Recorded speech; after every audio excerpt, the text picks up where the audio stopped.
C'est 14h29 et on commence à 14h30. Donc il faut se préparer à cette session que j'ai le plaisir de partager avec Cécile Bataillé. Tu veux dire un mot, Cécile?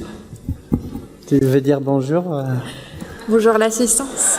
C'est un plaisir de vous avoir du coup cet après-midi pour pouvoir parler un petit peu de la patella dégénérative. Voilà, donc c'est une belle introduction. Il y a un truc qui est très important cet après-midi, c'est la patella dégénérative, bien sûr. Mais il y a un truc, si vous voulez rester dans l'histoire des journées du genou, et c'est quand même vachement bien de rester dans l'histoire des journées lyonnaises de chirurgie du genou, c'est d'être à 4 heures, juste dehors, juste devant, là, dans les escaliers, pour faire la photo de groupe. Et la photo de groupe, c'est un truc incroyable à Lyon. C'est un rituel. On l'a fait sérieux et après on l'a fait un peu folle. Et vous verrez, c'est vachement sympa. C'est 14h30, on commence la session et donc on passe à la rotule dégénérative. Et la rotule dégénérative, on peut se dire, bah tiens, c'est bizarre, on parle de patella. Donc la patella, c'est surtout l'instabilité, c'est la luxation, c'est le MPFL, c'est ceci, c'est cela. Mais en fait, la patella, c'est vraiment l'articulation clé du genou et finalement, on va la retrouver à toutes les époques de la vie. On la retrouve chez l'enfant avec les luxations permanentes, on la retrouve chez l'adulte jeune avec les luxations, on la retrouve chez le sportif qui a mal et qui souffre, comme vous l'avez vu hier. Et puis ce sportif qui fait beaucoup de sport, ce sportif qui a des petites anomalies ou qui a des grosses anomalies, ben, progressivement il vieillit. Et en vieillissant, on sait qu'on s'abîme un peu le cartilage et on bascule à un moment donné sur des douleurs et des modifications cartilagineuses. Et donc, on approche de l'arthrose. Et on peut se dire, bah ouais, c'est normal, c'est de l'arthrose. Ben non, l'arthrose de la rotule, c'est un truc très particulier parce que l'arthrose de la rotule, elle est très liée aux anomalies morphologiques de la fémoro-patellaire. Et à la Sofcote, en 2003, il y avait eu un symposium sur l'arthrose fémoro-patellaire isolée. Et il était clairement démontré que l'arthrose fémoro-patellaire isolée était en relation avec la dysplasie de la trochlée. 78% de dysplasie de trochlée dans les arthroses fémoro-patellaires isolées, et en particulier dans les arthroses de haut grade, c'est-à-dire avec ce bump, cette proéminence que vous avez vu ce matin.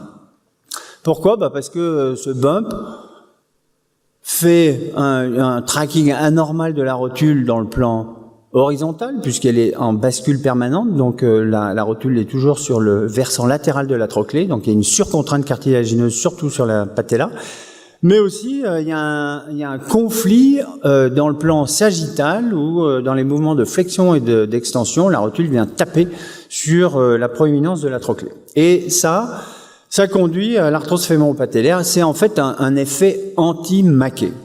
Et progressivement, donc, on va observer des lésions cartilagineuses et de l'arthrose. Donc, la relation avec l'instabilité, elle est vraiment importante. Et vous verrez demain que la prothèse, la gestion des problèmes fémoro-patellaires dans la prothèse totale du genou, eh ben, ça se gère un peu comme une instabilité fémoro-patellaire. Il faut regarder les anomalies, il faut regarder les torsions, il faut regarder la longueur du système extenseur, des fois ça se traite avec un MPFL.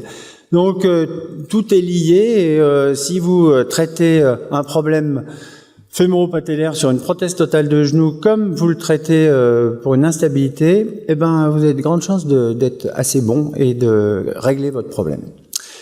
Donc cet après-midi, trois sessions, c'est ça? C'est quoi les 3 sessions? J'ai pas lu le programme. Vous n'avez pas lu le programme? Non.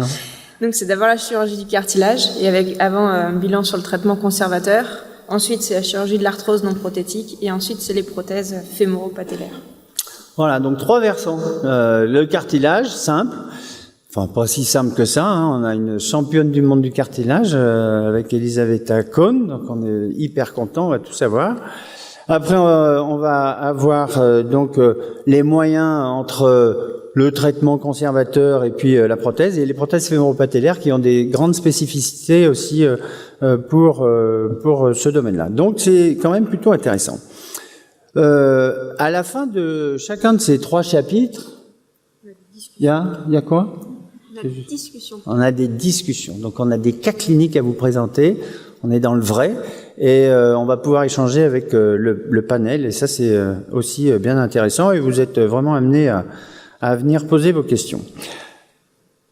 On va commencer et je vais appeler le premier orateur qui va être Olivier Reynaud, qui est un chirurgien du genou de Lyon. Et Olivier, il va nous permettre de mieux comprendre comment analyser la fémoro-patellaire. On a vu ça dans l'instabilité, mais quand on regarde l'arthrose, eh ben, il y a des trucs particuliers à regarder.